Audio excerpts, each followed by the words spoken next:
Hi friends, welcome to our channel Hello SR Kitchen. అందరికీ నమస్కారం.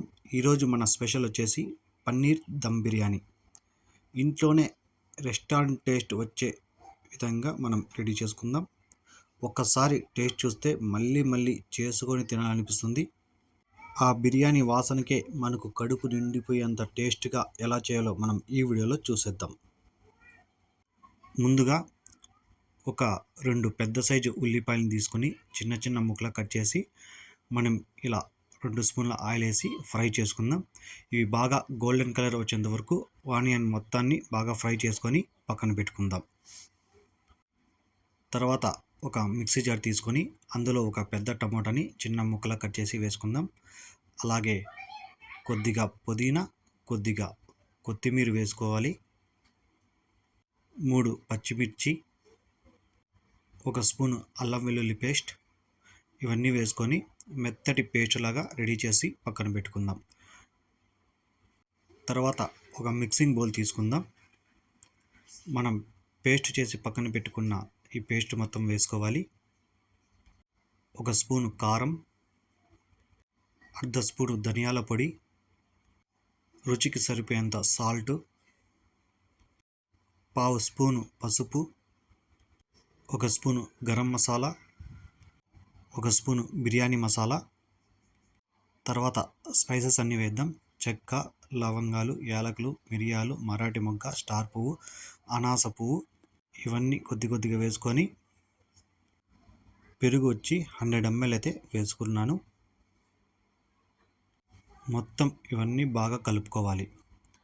ఈ పేస్ట్ ఇవన్నీ బాగా కలిపిన తర్వాత పన్నీర్ని యాడ్ చేసుకోవాలి. ఈ పన్నీరు 200 గ్రాములు పన్నీర్ తీసుకొని నేనైతే ముక్కలు కట్ చేసి వేసుకున్నాను. చూడండి, ఎక్కువ పెద్దగా వద్దు, ఎక్కువ చిన్నగా వద్దు, మీడియం సైజు క్యూబ్స్లా కట్ చేసుకుంటే సరిపోతుంది. ఈ పన్నీర్ ముక్కలు బాగా వేసి మొత్తం పేస్ట్ బాగా కలిసేలాగా కలుపుకోవాలి. అలాగే ఫ్రైడ్ ఆనియన్స్ కొంచెం వేసుకొని కలుపుకొని 1 లేదా 2 స్పూన్ల నెయ్యినైతే యాడ్ చేసుకుందాం. ఈ నెయ్యి, ఈ పేస్టు, ఈ ముక్కలు బాగా కలిపేలాగా బాగా కలుపుకోవాలి. 1 స్పూన్ అంత కస్తూరి మెతిని నలుపుకొని వేసుకుందాం. ఈ కస్తూరి మెతి వేసి ఒకసారి బాగా కలిపేసి ఒక 10 నుంచి 15 నిమిషాలు పక్కన పెట్టేద్దాం. తర్వాత మనం రైస్ని ఉడికించుకుందాం. నేను వచ్చి ఒక 5 గ్లాసుల వాటర్ అయితే వేసుకున్నాను. రైస్ వచ్చి ఒక 300 గ్రాముల రైస్ అయితే ఉంటుంది. దానికి 5 గ్లాసుల వాటర్ అయితే వేసుకున్నాను. అలాగే 2 బిర్యానీ ఆకులు, 1 స్పూను జీలకర్ర, 1 లేదా 2 పచ్చిమిర్చిని ఇలా నిలువుగా కట్ చేసి వేసుకోవాలి.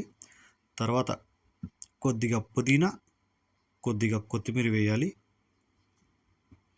అలాగే రుచికి సరిపోయేంత ఉప్పు. ఈ ఎసురు బాగా మరిగేంత వరకు మనం మరిగించుకుందాం. చూసారా ఎసురు ఎలా మరుగుతూ ఉందో? ఇలా మరిగే వరకు మనం మరిగించుకొని తర్వాత మనం రైసు యాడ్ చేసుకోవాలి. ఒక 2 సార్లు శుభ్రంగా కడుక్కున్న బాస్మతి రైస్ని వేసుకోవాలి. నేను శుభ్రంగా కడుక్కొని ఒక 10 నుంచి 15 నిమిషాలు నానబెట్టుకున్న బాస్మతి రైస్ని అయితే వేసుకున్నాను. ఈ బాస్మతి రైస్ వచ్చి 300 గ్రాములు అయితే ఉంది. నీళ్లు వంచేసి మొత్తం రైస్ మాత్రమే అందులో వేసుకోవాలి. మనకి రైస్ అనేది 70 నుంచి 80% ఉడకాలి.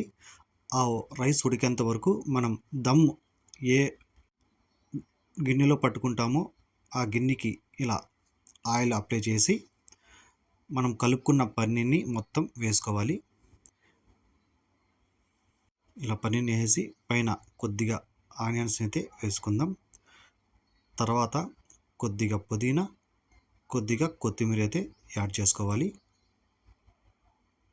ఇలా యాడ్ చేసుకున్న తర్వాత మనకి రైస్ వచ్చేసి ఒక 80% అయితే ఉడికింది. ఎక్కువ మొత్తం ఉడకకూడదు. ఆ మొత్తం ఉడికేస్తే మనం దమ్ పట్టేటప్పుడు మొత్తం ముద్దలాగా వచ్చేస్తుంది. మనకి 80% ఉడికితే సరిపోతుంది. మొత్తం ఇట్లా వేసుకునేసి ఒక లెవెల్ వచ్చేదాకా మొత్తం బాగా వేసుకునేయాలి రైస్ మొత్తం. తర్వాత ఈ రైస్ పైన ఇక మిగిలిపోయిన ఆనియన్స్ మొత్తం వేసేయండి. ఇలా మొత్తం వేసేసి కొద్దిగా కొత్తిమీర, కొద్దిగా పుదీనా అయితే మొత్తం యాడ్ చేసేయండి.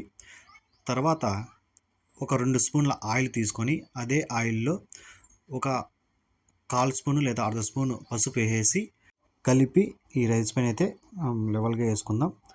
మనకి కలర్ ఏం యాడ్ చేయకుండా ఈ పసుపు ఈ నెయ్యే సరిపోతుంది. ఈ ఫుడ్ కలర్ ఏం యాడ్ చేయకుండా మనం పసుపుతోనే రెడీ చేసేద్దాం.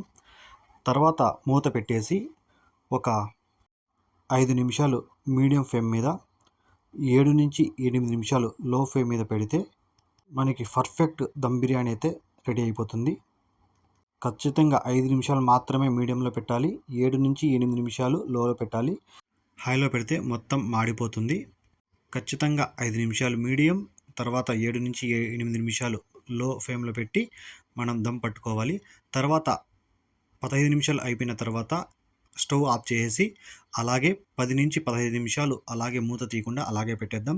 తర్వాత 15 నిమిషాల తర్వాత మూత తీసి చూస్తే చూడండి పర్ఫెక్ట్ పన్నీర్ దమ్ బిర్యానీ అనేది రెడీ అయిపోయింది. చాలా టేస్ట్గా రెస్టారెంట్ స్టైల్ కంటే ఇంకా మంచి టేస్ట్తో ఇంట్లోనే రెడీ చేసుకోవచ్చు. చూసారు కదా, ఈ రెసిపీ మీకు నచ్చినట్లయితే ఒక లైక్ చేయండి. అలాగే నా ఛానల్ని సబ్స్క్రైబ్ చేసుకోండి. మర్చిపోకుండా మీరు ఒకసారి చేసి చూడండి, ఎలా వచ్చిందో ఖచ్చితంగా నాకు కామెంట్ చేయండి.